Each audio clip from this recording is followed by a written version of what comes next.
You know, when it comes to Metroid Prime 4, I do have some questions for it. Like, is it going to be a cross-gen game? Will the new Nintendo console look better than the past console when it comes to graphics? I mean, heck, how big is this game, and what kind of game is it? Is it going to be open world, or is it going to be linear? So many questions, and hopefully questions that will be answered at a June Nintendo Direct.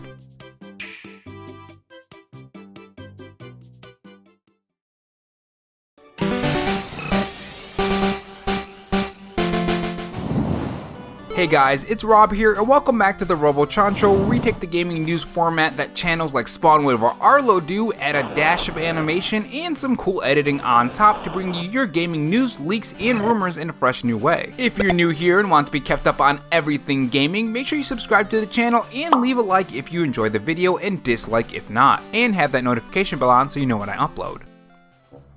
In this video, we are going to talk about Metroid Prime 4, talk about topics like cross-gen, is it in further development than we actually think, the timeline on news for this game, gameplay, and so on. If you guys enjoyed this video, leave a like, it helps the video out when you do, and if you want to follow me on Twitter, my Twitter handle is RoboRob93. So Metroid and Metroid Prime have seen a huge surge of activity over the past couple years. It's all thanks to those very first rumors of the Metroid Prime trilogy being remastered, and as we know, that later turned into a leak about the Metroid Prime 1 remaster, which ended up being real and what I really wanted from the Mario 35th Anniversary Collection. But honestly, even before the Metroid Prime 1 remaster, Metroid Dread took the world by storm and really gave this series, not just Metroid Prime but Metroid as well, a much needed boost in recognition. I'm not saying the franchise was a super small unknown franchise, but it wasn't as big as, say, Mario, or even not as big as The Legend of Zelda as well. And now it really seems that more people are enjoying this franchise and more people are being introduced into this franchise as well, and it's growing as a whole. And you know, when a franchise grows and it's more important and it makes Nintendo more money, Nintendo tends to support it even more. Now this is happening all while the fact that a new Metroid Prime game was in development, a game that restarted its development and didn't really have too much info in terms of gameplay or even a CGI cutscene. It's really left me wondering, where is Metroid Prime 4? With Metroid Dread being the top seller out of all Metroid and Metroid Prime games, Metroid Prime 4 is surely going to be a pretty big game for the franchise and for Nintendo, and with recent news that Metroid Fusion is coming to the Nintendo Switch online service on March 9th, it makes me wonder, is Nintendo doing something with Metroid? Is this a marketing point? Is this the Nintendo momentum? And is the showing for Metroid Prime 4 going to come sooner than later? The reason why I say this has to do with the Nintendo momentum. Typically when it comes to how Nintendo likes to promote and market their games, they will use different events and games to give attention to the series. We're actually seeing this with Tears of the Kingdom. We have had various trailers from each Nintendo Direct, the remaster of some Zelda games, and even now Nintendo is mentioning Breath of the Wild a lot on their Twitter account if you notice. All of these bits of marketing and new games and new releases and new trailers are all momentum added to the hype for Tears of the Kingdom leading up to that release. If you look at how Nintendo is treating Metroid and Metroid Prime, you could say the same thing. We had Metroid Dread launch with a new Nintendo Switch OLED alongside it, which is actually pretty big, and shows how much faith Nintendo has in this series to launch it aside a whole new console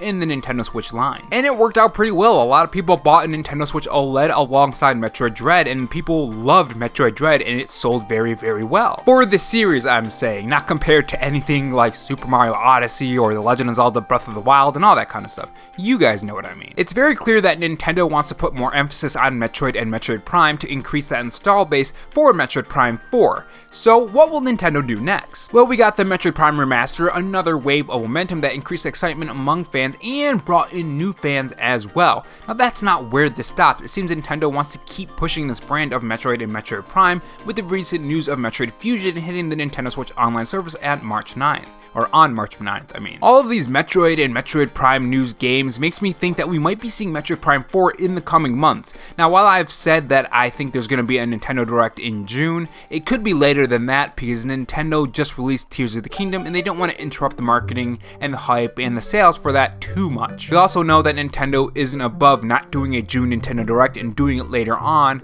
so that is also something to keep in mind. We also know that they're not going to E3, so also, as well, keep that in in mind. And releasing the Metroid Fusion and Metroid Prime Remaster so close to each other, I think this is a lead up to a full trailer reveal for Metroid Prime 4. Now when you factor in that we will probably get a Legend of Zelda OLED announced this month and potentially a Zelda Direct next month, 2 more waves of momentum as the Nintendo brand continues to grow and excitement surrounding it grows as well, I could see Nintendo riding that wave until June or maybe even a little bit further, because they might not do a June Nintendo Direct for a new Nintendo Direct that will focus on the back half of 2023 like they usually do around that time. Think summertime, not just June. And maybe give us a little sneak peek at some games that will say they're coming out in 2024. I mean, heck, we know they're not going to E3 and they say it's not in their plans, so maybe in their plans means that Metroid Prime 4 in a new console is going to be a part of their plans, if that makes any sense to you guys. Now let's say we do end up seeing Metroid Prime 4 at a June Nintendo Direct, or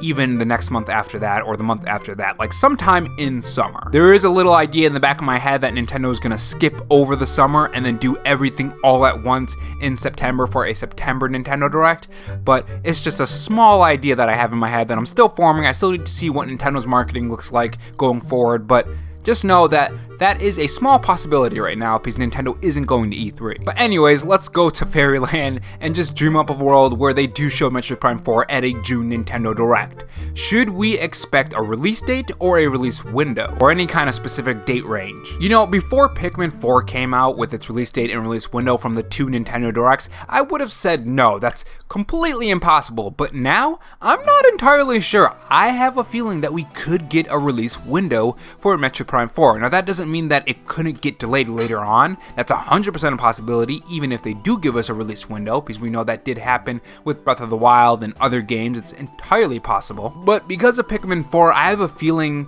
just this really gut feeling, that there is a possibility that that could happen. But then there's another question we also do have to ask about Metroid Prime 4. Is this a cross-gen game? Currently I'm wondering if Nintendo is going to have 2 versions of Metroid Prime 4 and even other Nintendo Switch games, a Pro version or an upgraded version, and a lesser version that's on the original Nintendo Switch models. I think Nintendo wants to keep these models in the same family, similar to the 3DS, and I don't think they're going to throw out an over 100 million plus player base that's going to be even over 150 million if they do a new Nintendo Switch, and I don't think they're gonna throw out all those people just for a new console and start all over again. It would just be stupid, dumb, and just not a smart thing to do financially, and not a smart thing to do for the customers as well, because a lot of people just got their Nintendo Switch. Why would you throw all of that out, especially since it's still doing pretty well for its 6th year? There are so many reasons why Nintendo just wouldn't throw out that install base for a new console that's still in the Nintendo Switch line. I don't think they're going to start a new console either. I don't think that's going to happen. I think it's going to be similar to the 3DS when we got the new 3DS, or the DS to the DSi. Or no, it was the DS to the DS Lite actually.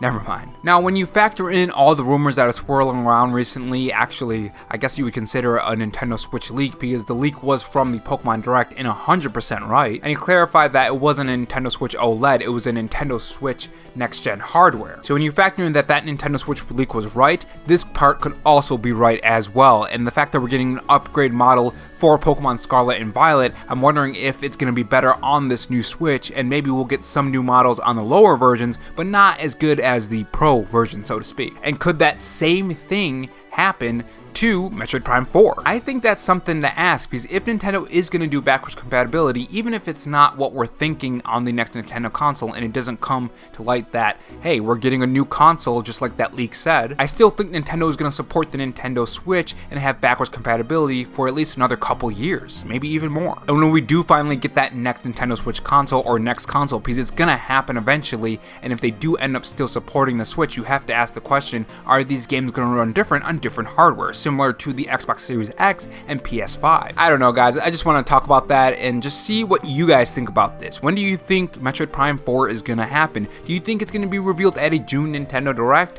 Do you think it's going to have a higher scaled version on this next supposed Nintendo Switch? And do you think Nintendo is gearing up for a Metroid Prime 4 reveal? Tell me your thoughts in the comment section below, and I will see you guys in the next video.